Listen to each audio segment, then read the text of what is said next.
Moni ndine Jack nde pali nkhani yomwe yachitika ku South Africa koma ulendo uno sima South Africans ndi anthu obwera yakhala ili nkamwankamwa masiku osewa ndiyonera anthu ambiri akuidziwa ndiye tenticheze. Nyamata uyu ati dzina lake kandine kuti bambo uyu dzina lake Manuel Mahamba wa zaka 29 nde Manuel amakhala ndi mkazi wake ndi mwana amakhala ku South Africa koma anali ochokera ku Zimbabwe. Ku South Africa amakagwira ku ntchito. Akuti Manuel amagwira ntchito ya ubouncer. Apa video ndi Manuel ndi mkazi wake ndi mwana wawo. Nde Manuel anakumana ndi mtsikana wina amene anayamba naye chibwezi amapanga chiti mkazi wake. Mtsikanayo dzina lake akuti Ntombi Zodwa. Ntombiyo wa ku Uganda nayenso amakhala ndi mwamuna wake. Mwamunayo sakutchulidwa dzina.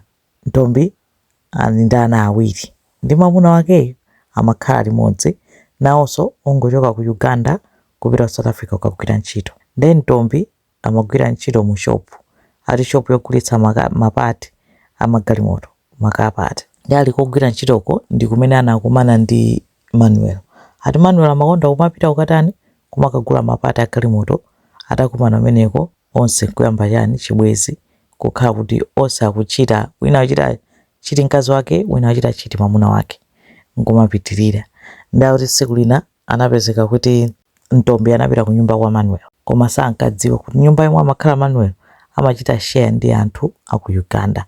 Ndi anthuwo ndionera mamudziwa mwamuna wake wa Ntombiyo ndi ati anamujambula video. Ntombi uja akulowa nyumba muja akutulukanso atagwirana manja ndi Manuel uja.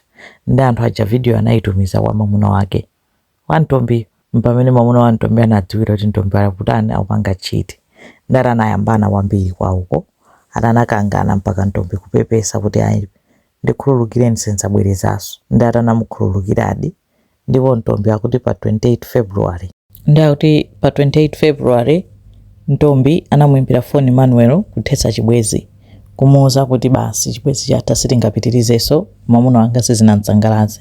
Nde according to Ntombi akuti Manuel anavomera kuti okay chabwino basi nkhani yonse inathera patipo ati chibwezi chinathera pomwepo zonse zinathera patipo pamenepo. Nde apopo sizikumvetseseka fa nkhaniyo kwina kwa mafotokoza ndi mzimayiyo Ntombiyo amafusidwa mafunso amayankha pa TikTok kuti zimenezo ndi zimene zinachitikira. Iye akuti chibwezicho chinatha ndi anali ku ntchito pa 5 April ndi ali ku ntchito kuja atanamva mapokoso ndi amadabwera kusokosa ndani. Ndi atayang'ana nkuona kuti pabwera Manuel uja. Iye akuti Manuel ndiye chibwezi chinayi chitatha samayankhula naso. Ndi atanadabwa kuti Manuel wabwera ifa chani. Koma nthawi yomwe Manuel anabwera ndi nthawi yoti inapezeka kuti mwamuna wake uja waku Uganda wabweranso nthawi yomweyo. Ndara azibambo aja anayamba kulongozana. Akuti Ntombiyo anayesera kumuyankhula Manuel uyo kumuuza kuti azisiya azipita koma Manuel samamuyankha atamakumpanga ignore amangolimba nabe ndi ndani ndi mwamuna wakeyo. Mawewewe pamene paja kenako Ntombiyo kuyesera kuti ine zimenezo ayi khalani chete musayambani chani koma sizimatheka. Ndi akuti Emmanuel anatola chimwala ndi chimwala chija anachigenda anachivunga kugenda galimoto ya mwamuna wake wa Ntombi uja Ford Ranger atanagenda ndikuswa windscreen.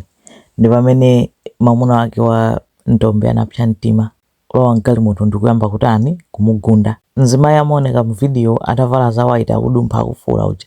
Ndi Ntombiyo atanalipompo anali akuonera zonse anaona. Video mo Manuel uyo amaoneka ali pansewu atagona pansi galimoto imati kuyenda kupita kumbuyo kukhala ngati achita reverse kukamugundako kenako kubwereranso kumgundaso. Pena zimaoneka ngati kuti panali mpata ndithu nero kuti anthu ena akanatha kungothamanga kumugwirapo kumupitisa kwamukhazika pamalo poti galimoto isangundenso koma gululo limangoneka kuti langoyima lungofuula. Mwina poti zina zimaphweka ukamaonera patali mwina zinali zoopsa bambo wina anali atapsa mtima kwambiri kuopera kuti mwina agunda ndiwo omwewo koma anamugunda kambirimbiri ndithu mpaka nakumupha. Anthu anayesera kufuula kunena kuti uyo asiye kungunda zake sanamve. Atanakopsa mtima kuti undiphwanyiranso galimoto ndikumugunda atanamugunda koposa ka 7 nkumupha pompo nkuthawa. Kumene wanthawirako wangoyita ya galimoto kwina kwake iye sakudziwa kuti ali kuti, sakudziwika. Just like that, moyo wa Manuel watayika. Ndizongodabwitsa apolisi atakumusakasaka koma sakuulula dzina lake. Kuti akanakhala kuti aulula dzina zikanaphweka, anthu ena akanatani, akanatha mpanga identify msangasanga nkuwathandizanso apolisiwo, koma pakali pano akuti akumusakasaka. Kungodabwitsa nkhani yake ya Ntombiyo kuti munthu one kuti munasiyana akudzatani kuntchito kwako, akulimba mtima bwanji, komanso amalimba mtima bwanji kuswa galimoto ya mwamuna wake. Zinkhani zake zonena kuti anthu ena akuzikayikira kuti mwina sakuzikamba mwachilungamo kwenikweni, koma ndi mmene nkhani yake yatulukira. Ati maliro anthu anasonkha ndalama community kumakamaka ya ku Zimbabwe kuthandiza kutumiza maliro ku Zimbabwe kuti maliro ayikidwe. Kwinako Antombi atsala ndi ana awiri, amunawo akuthawa abisala kayali kuti zotsatira zaketu kunena kuti munthu uli kukhala ndi amuna ako ndi ana awiri, chokambira chibwezi ndi mamuna sonera kuti so ali ndi mkaziso olakanakhala alibe mkazi, koma mwazidziwa kunena kuti zinthu zina timakhanga taziyambira dala and zimakhala ndi ma consequences. Nzomvetsa chisoni kwambiri kunena kuti Emmanuel waphedwa choncho mwankhaza, komanso olokuphayo pano wapanga chiwembu chimenecho, wasanduka kapolo akuthawa. Moyo wake wonse ukhala obisala kufikira poti amugwira, fandi amugwira ndithu suti angathawe mpaka kalekale. And chiwembu chimenecho chikhala punishment yake, chizunzo chake, moyo wake nayenso watha. Sikuti watha moyo ndi wa Emmanuel okha, wonse awiri fa uyuyu basi. Zomvetsa chisoni kwambiri kuti awo Emmanuel akukaphedwa ku chibwezi, akusiya akazi awo m'nyumba.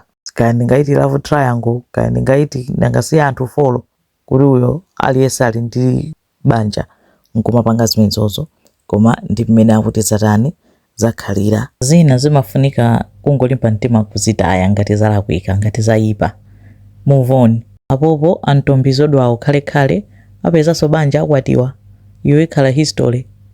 Iye sanapange nawo crime, wapanga crime ni mwamuna wake waphanzanje.